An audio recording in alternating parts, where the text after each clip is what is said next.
Javier Villamor, muy bienvenido. Muy buenas tardes, otra vez, encantado.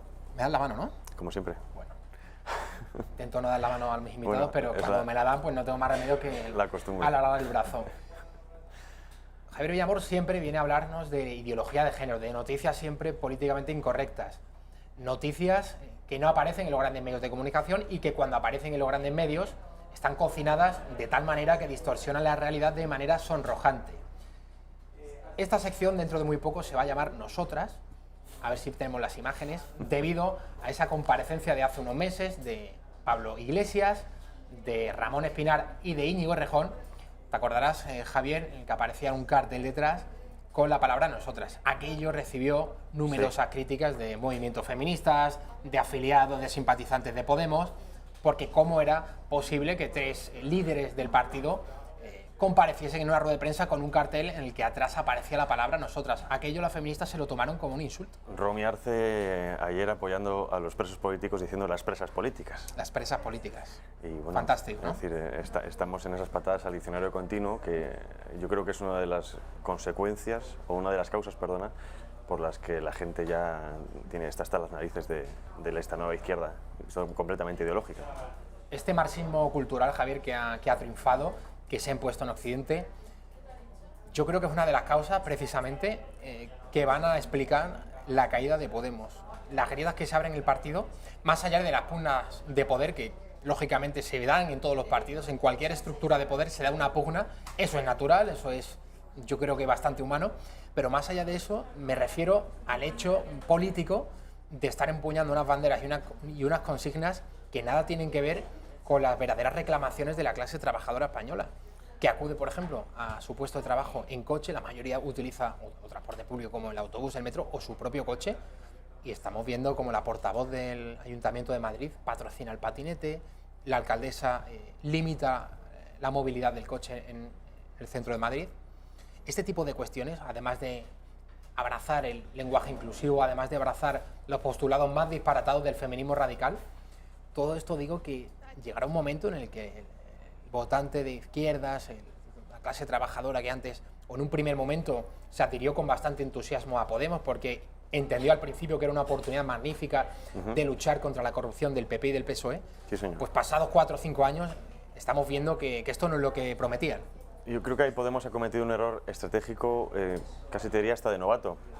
Tenía todo para ganar, incluso las elecciones generales, pero en vez de centrarse en llevar la bandera española, precisamente por bandera, valga la redundancia, se centró en pequeñas nimiedades, en confrontar, en realmente no aplicaba políticas de cambio, sino eran pues, políticas ideológicas, políticas narrativas, que le han hecho perder muchísima credibilidad. Cuando estalla Podemos es precisamente en un momento en el que, como tú has comentado, la sociedad española estaba harta. Yo conozco muchísima gente que viene del espectro ideológico completamente opuesto a Podemos, extrema derecha, que les votó precisamente porque ofrecían una alternativa a lo habitual de la extrema derecha, pero con aires frescos, gente joven, con ganas y tal, que parecía que realmente podían hacer frente al sistema. Una vez tuvieron poder, aunque sea mínimo, una cuota de poder, se acomodaron, que no fue tan mínimo como estoy diciendo, se acomodaron, se hicieron casta, ahí podemos ver la mansión de los marqueses de Galapagar, como dice nuestro amigo Federico, y entonces la gente ha perdido credibilidad. Hay un porcentaje de voto que eso no van a perder, que es completamente fanatizado, que da igual lo que haga el líder supremo, van adelante.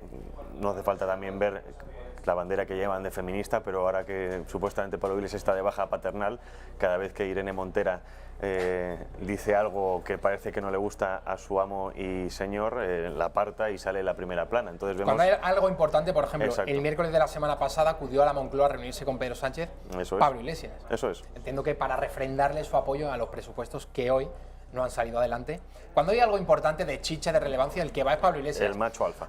¿Hay alguien más machista en la política española que Pablo Iglesias, aunque pase por feminista? Es que O sea, su exnovia estaba en primera línea del partido. Sí, igual. Cambia de novia y de repente la portavoz es la nueva novia, o sorpresa. Y la anterior novia relegada detrás de una columna en el Congreso de los Diputados, arriba del todo, casi en el gallinero. No quiero caer en sus en sus adjetivos habituales, no sé si machista o no, desde luego piensa como un estadista o como un jugador de ajedrez. Esta ficha ya no me sirve, la quito y pongo otra, o dejo caer al peón para que después el alfil pueda moverse mejor, ¿no? Pablo Iglesias, nos guste o no, es un tipo muy inteligente, es un tipo muy estratega. Sin duda. Le ha salido quizá mal la jugada, sobre todo con la traición de Rejón y otras tantas. Pero sabe lo que se hace en todo momento, y como buen político no hay nada que haga que no esté pensado y repensado varias veces. Javier, antes de... Bueno, lo quiero dejar para el final. Una propuesta de natalidad de Víctor Orbán, presidente húngaro. Esto lo vamos a dejar para el final. Pero me gustaría que viésemos en la locura ideológica en la que está inmersa la izquierda a una diputada de Izquierda Unida en el Parlamento de Navarra. Bueno, me dicen que no tenemos esas imágenes. Luego la vamos a ver, pero es una diputada llamada Marisa de Simón, que en un debate sobre educación sexual en los colegios decía a la oposición que ellos no eran nadie y que los padres no son absolutamente nadie para decidir cuál es la educación que quiere que se le imparta en las aulas. Que ya están ellos, los señores de Podemos o de la izquierda, la clase política progresista, para imponer a golpe de martillo la manipulación ideológica de turno que van a recibir en las aulas los niños españoles. Esto es gravísimo, o sea, que niega la libertad de decir al padre, o sea, yo tengo un hijo y quien me lo va a adoctrinar, quien lo va a programar, son los señores de la izquierda. Si algo no se le puede achacar a Podemos es de traidor, ¿no? Como dice el dicho, el que avisa no es traidor. Han avisado exactamente que uno de sus objetivos era el control de la educación por parte del Estado, lógicamente no por las familias. De hecho, el año pasado, si no me equivoco, hace un año y poco, uno de los directivos de Podemos decía en una entrevista en la Sexta Televisión que el Estado era un problema porque, la familia era un problema por la contaminación ideológica que suponía la educación de los hijos, claro. Que tenía que ser el Estado el que se hiciera cargo completamente de la educación de los niños, es decir, una visión totalitaria, estalinista o leninista de la educación, porque lógicamente saben que la educación en valores que se da en la familia, una familia, no digo que no quiero llamarlo tradicional, sino de toda la vida, padre, madre, esfuerzo, igualdad de niño con la niña, lógicamente quizá algún estereotipo de toda la vida, pero bueno, es que eso es la naturaleza humana. Eso quieren acabar con ello, y como no lo acaban con la familia, tiene que pasar toda la patria potestad a las escuelas, donde ya tienen carta libre para hacer lo que están haciendo. Con eso podemos hablar de la dictadura LGTB, de la intromisión de la sexualidad en la infancia, el aprender a masturbarse, a hormonarse, bueno, todo este tipo de cosas que desgraciadamente estamos viendo que parece hasta un punto que no tiene freno, aunque bueno, cada vez más hay asociaciones civiles, personas, profesores, incluso padres, sobre todo estos últimos, que es lo más importante, que tienen que hacer frente en la escuela a todo este tipo de atropellos, que cada vez van más, pero si no nos callamos no lo van a tener tan fácil. Su trabajo, el trabajo de los podemitas, es intentarlo. Como todo buen político, es yo dejo caer una bomba, a ver qué pasa, si no pasa nada, demos el paso siguiente, ¿no? Esto es lo que también admitía Juncker, con el rodillo que tenemos de la Unión Europea, con sus políticas de destrucción de la familia y de la entidad de las naciones. Es ir pasito a pasito, vamos a ver cómo contestan, si no hay un revuelo social, demos un pasito más. Si aquí se quejan, bueno, vamos a esperar una temporada hasta que se cambien las cosas y seguimos. Lo están aplicando, es que es un manual político. Dices que es un manual político, Javier. La izquierda quiere una sociedad fragmentada, el obstáculo que hay, lógicamente, entre el poder y el individuo para poder adoctrinarlo bien es la familia. Es un embudo que está ahí, que hay que eliminar, y entonces ya tendríamos barra libre para que, por ejemplo, nuestros hijos pudiesen ser amoldados a conciencia de la izquierda y pudiesen meter porquerías y basura como la que se está enseñando hoy en muchas comunidades españolas sobre educación sexual, masturbaciones y otro tipo de cosas a niños de 7, 8, 9 años. Y desde 5 años. Y desde 5 años. Sexo anal, bueno, es decir, cosas que antes o después, no digo que todo el mundo, ya sean maduros o no, lo descubren con la vida misma, se les está inculcando desde pequeño. Hoy precisamente estaba viendo un manual de Planned Parenthood sobre lo que llaman educación sexual integral, que es algo que se está imponiendo a nivel internacional. De hecho, espero poder dentro de poco hacer un análisis sobre ello, en el que bueno, ya te hablan de masturbación, de todo tipo. O sea, viene a ser, resumiendo, que el niño es un sujeto de placer, que tiene que tener el mismo derecho que un adulto a tener placer sexual. Esto da pie absolutamente a la pedofilia. Es que están pidiendo la pedofilia. La pedofilia, no sé si también viste esta noticia, creo que era el Times o algo de esto, ¿verdad? Desde hace tiempo ya, cada vez más asociaciones, y poco a poco los grandes partidos progresistas van a ir introduciendo la legalización de la pedofilia. Esto escandaliza, y con razón, a mucha gente, pero que nadie se extrañe, porque esto ya está pasando en otros países y muy pronto vamos a ver a ciertos partidos españoles diciendo que la Proponerlo. pedofilia es una opción sexual más. Eso Y que es. como tal, pues debería ser aprobada. El paso es desestigmatizar, es decir, no es una perversión, sino que es algo que no controla a la persona que siente el impulso. Entonces de ahí ya se contiende como una enfermedad, por lo tanto puede ser tratada, por lo tanto tiene que ser comprendida, por lo tanto tiene que ser integrada. Esto pasó antaño con la homosexualidad, cuando se despenalizó como una enfermedad, bueno, se sacó del manual de enfermedades mentales. Quiere hacerse lo mismo con la transexualidad y es un proceso, es la ventana de Overton, de imposible o de improbable a real. Y es otro manual, no es más, es seguir los pasos. Ahí está. Sabemos, Javier, que a nuestros políticos les encanta cursar máster, otra cosa es asistir a los mismos, pero el hecho de que en su currículum aparezcan numerosos máster en diversas categorías, bueno, pues hay uno que oferta la Universidad Complutense, ahí lo estamos viendo, máster en estudios LGBTIQ+. Le falta un 2, no se han actualizado, de 2 más, de 2 almas. Vemos la bandera arcoiris del orgullo gay y esa pirámide invertida, ¿a ti te dice algo, Javier? ¿A ti te dice esto algo?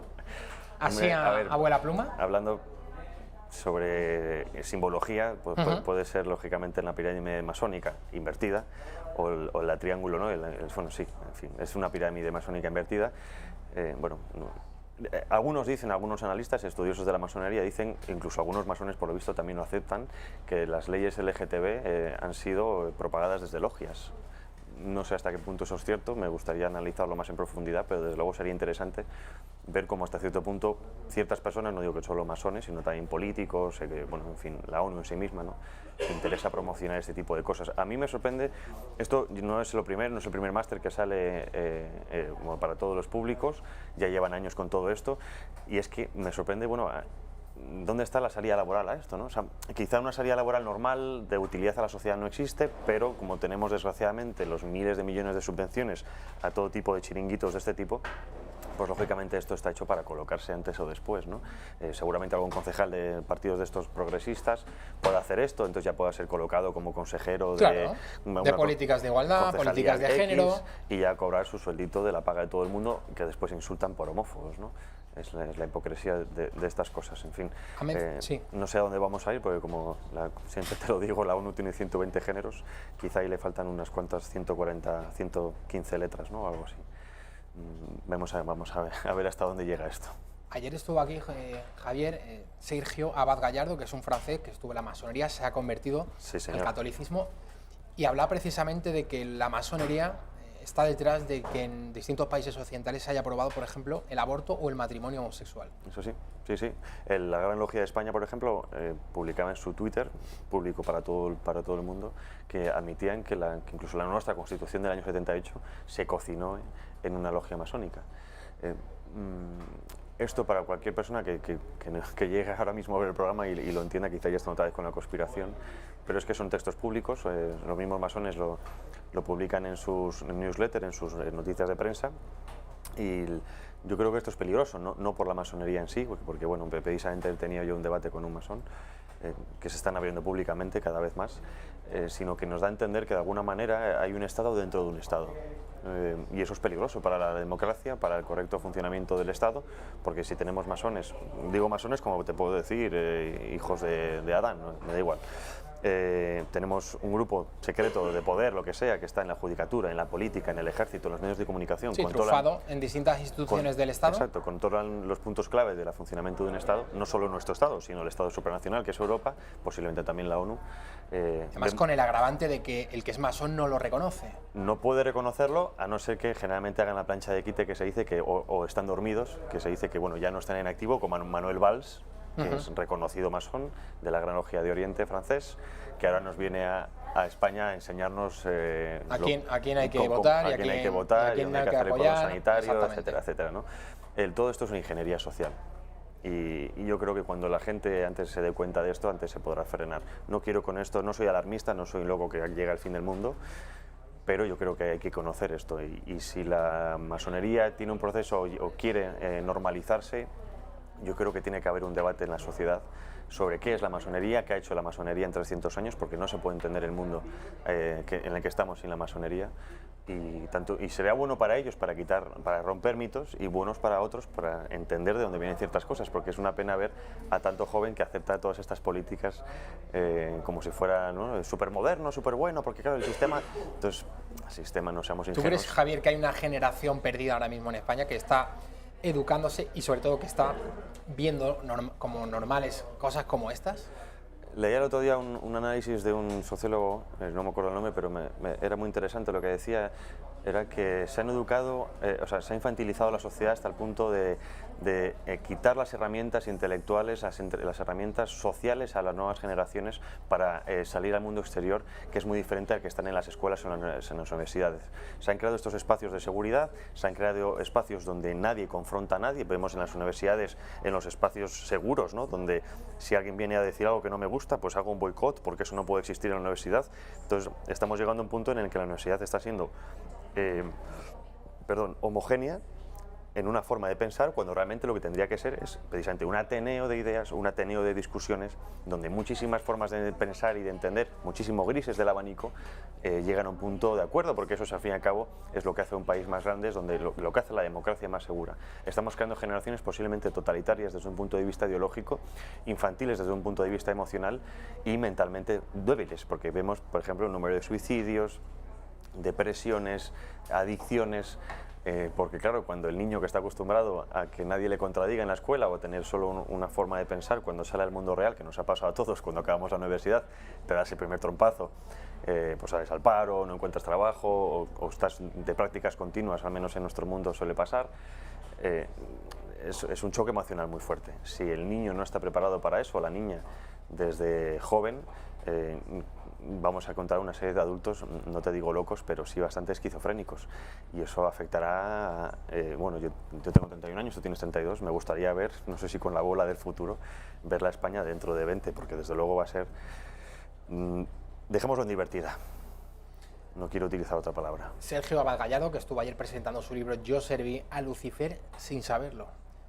El título me parece bastante significativo por decir que estar en la masonería es servir al diablo y por otro lado que él lo hizo sin saberlo. Yo creo que mucha gente de buena voluntad puede caer en las manos de la masonería creyendo que está haciendo un bien a la sociedad, a la humanidad, pero luego descubren que no es así. Él se convirtió y bueno, vio la luz muy rápido, en Fátima además.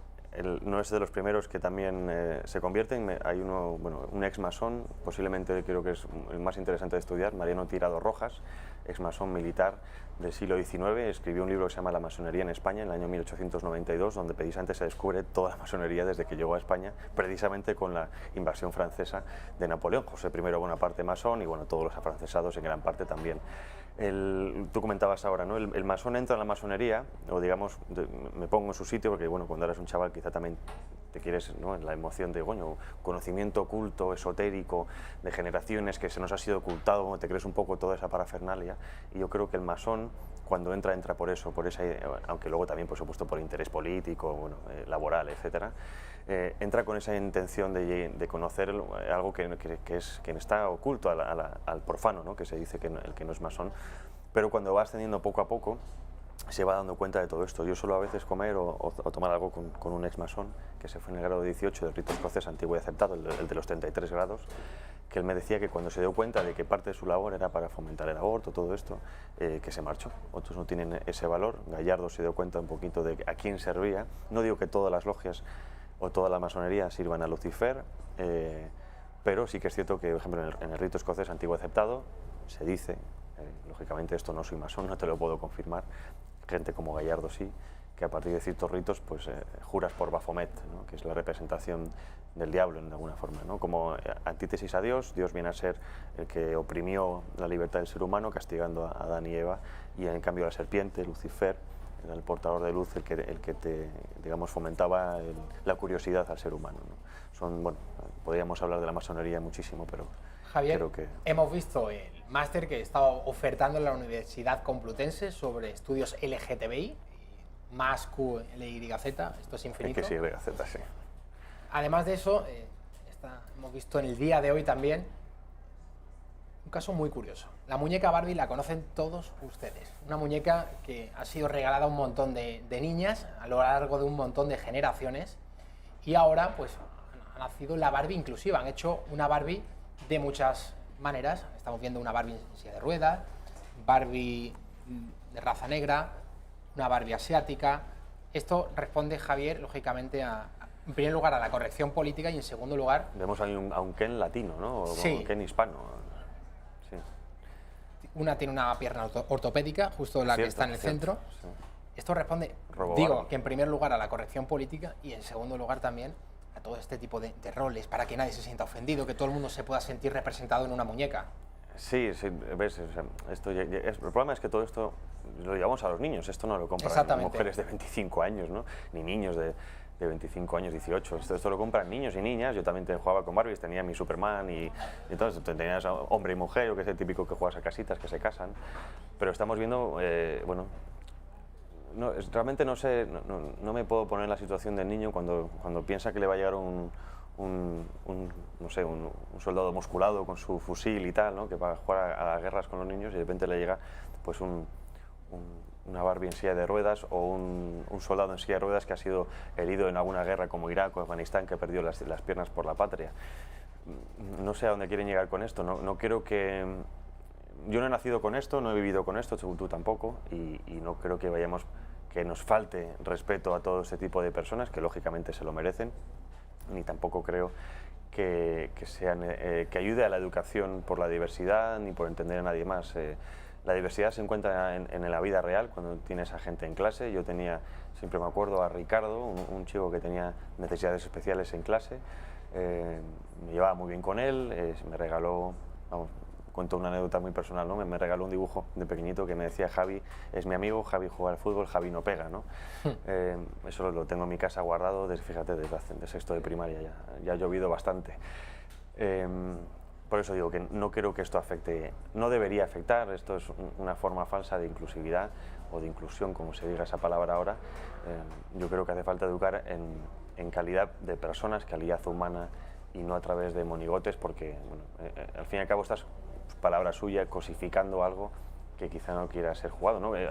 ¿Por qué tenemos que jugar con una Barbie en silla de ruedas? Igual ofendemos a alguien, ¿no? Que estamos jugando con una Barbie en silla de ruedas y no estamos jugando con una Barbie rubia, la rubia, lo que se dice, la típica Barbie tonta, ¿no? Javier, ha suscitado mucha polémica a través de las redes sociales un tuit que ha escrito esta semana el ministro de Exteriores, Josep Borrell, sobre Irán, sobre la revolución islámica. Qué más cabroso. Qué más cabroso, ¿no? Dice, sí, señor.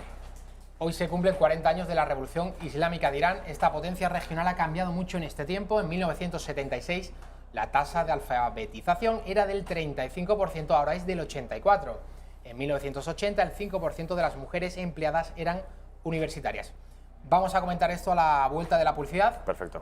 Y vemos de verdad qué era Irán hace medio siglo y el Irán de ahora. A la vuelta. Estamos hablando de Josep Borrell, el que aún es ministro de Exteriores. No sabemos por cuánto tiempo. Es un entusiasta, Borrell, de la mundialización, de la globalización, de la Unión Europea, de todo lo que suponga arrebatar soberanías nacionales. Pero es curioso que al mismo tiempo, Javier, en el tuit que estábamos viendo desde la publicidad, más o menos que aplaudía la revolución islámica. O sea, decía que la revolución islámica había traído mucha prosperidad a Irán. Y recordemos que Irán, antes de esa revolución, era un país en el que las mujeres podían andar por la calle sin el burka o sin destapadas, accedían a la universidad, en fin, eran mujeres occidentales al uso y lógicamente ahora son mucho menos libres. Por eso me sorprende esa parte de la izquierda que compra el discurso globalista, pero luego al mismo tiempo aplaude la islamización. A mí esto no acabo de entenderlo, Javi. Aquí tiene dos vertientes. Desde los de la izquierda, digamos, izquierda cercano casi a la izquierda comunista, tiene una obsesión con el Islam, porque para ellos es como el comunismo perfecto, aunque sea religioso, ¿no? El concepto de Umma de la religión islámica, el concepto de comunidad, todos somos uno, eso siempre les ha gustado muchísimo a los comunistas. De hecho, muchos de los que fueron a cubrir, muchos periodistas que fueron a cubrir o políticos que estuvieron durante la revolución islámica en Irán, se acabaron convirtiendo al chiismo por la emoción que les entraba al ver toda la sociedad, o gran parte de la sociedad, casi toda, volcada en un objetivo común, ¿no? Y yo aquí quizá haga un poco de abogado del diablo ahora. No quiero una sociedad como la de Irán en España, ni en Europa, ni en Occidente, pero hay que reconocer que pese a todos los obstáculos que ha tenido y tiene, por bien sea por su condición musulmana, por supuesto la condición de la mujer, de las minorías, etcétera, etcétera, aunque también es cierto que estas minorías religiosas son bastante aceptadas, a pesar de todo eso, a pesar del atraso que supone vivir bajo un régimen islamista, es un país orgulloso que también, a pesar del bloqueo, ha sabido seguir adelante. Lógicamente tiene sus taras. Otro país de la zona que también creo que hay que subrayar en muchas cosas, como digo, como ojalá fuéramos como ellos en muchas cosas, sería Israel, enemigo acérrimo de Irán en este aspecto, ¿no? Ya me gustaría a mí que muchos países de Europa tuvieran el concepto de nación, de pueblo, como el que tiene Israel. Esto es un peligro, porque también es curioso también con lo que tú decías ahora, ¿no? Como aquellos que nos intentan vender una idea de Europa inclusiva, Europa abierta a todo tipo de culturas, de pensamientos, etcétera, pongan o defiendan regímenes totalitarios, ya sean políticos, ideológicos o bien totalitarios religiosos como es Irán, ¿no? Las ventajas que dice, bueno, no conozco esos datos, pero es sorprendente porque en el caso de Borrell, si entendemos un poquito quiénes son ahora mismo, si vemos sobre un mapa quiénes son sus aliados, pues tenemos a Podemos, etcétera, etcétera, y sabemos que Podemos está apoyado por Irán y por Venezuela. No, esto, digamos, yo creo que es una especie como de palmadita en el hombro que quiere dar el gobierno a sus aliados para que vean, bueno, que tiene buena voluntad. No creo que Borrell, en su foro interno, realmente esté a favor de esto, teniendo en cuenta que ha sido presidente del Parlamento Europeo. Javier Villamor, antes de despedirte, cada vez que vienes me gusta preguntarte, obviamente tu especialidad es ideología de género, pero también me gusta preguntarte sobre otros asuntos. Vox, elecciones. Si hubiese unas generales antes de las europeas, es decir, antes del 26 de mayo, si hubiese unas generales, por ejemplo, el 28 de abril, que es la fecha que se está barruntando después de que el Congreso hoy tumbase los presupuestos de Pedro Sánchez, ¿crees que Vox sacaría más escaños que Podemos, por ejemplo? Algo que yo creo. ¿Podría llegar incluso al 20% de los votos? ¿Tú cómo ves el fenómeno?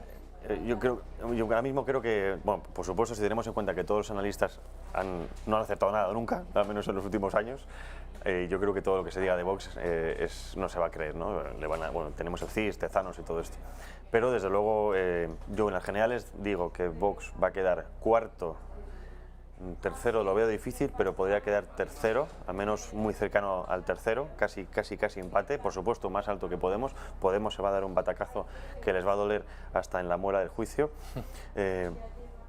Ciudadanos va a crecer, PP crecerá un poquito, no, digamos cómo se mantiene, casi todo Podemos irá a PSOE o Ciudadanos en gran parte, algunos irán a Vox, eso lo digo aquí en las generales. En Madrid, segunda fuerza política, algunas últimas estadísticas estaban diciendo eso, no lo veo nada imposible, porque bueno, Partido Socialista se está suicidando políticamente desde que el Ocupa, como dicen, Pedro Sánchez está en la Moncloa. Ciudadanos está ahí porque crece, yo creo que Ciudadanos crece no tanto por lo que está haciendo el partido en sí, sino por lo que otros están cayendo. Podemos se va a dar otro batacazo también en la Comunidad de Madrid. Y Vox simplemente tiene que seguir como está y recoger las cenizas. El PP también será un beneficiado, pero yo creo que también mucho del voto que se fugó del Partido Popular por no defender lo que ahora mismo está defendiendo Vox, creo que no va a volver. Así que mi quiniela ahora mismo contigo, si eso ponemos 2 euros, Vox, segunda fuerza de Madrid, cuarta y casi tercera en las generales. Pues muchísimas gracias, Javier Villamor. A ti. Te vemos pronto. Pronto.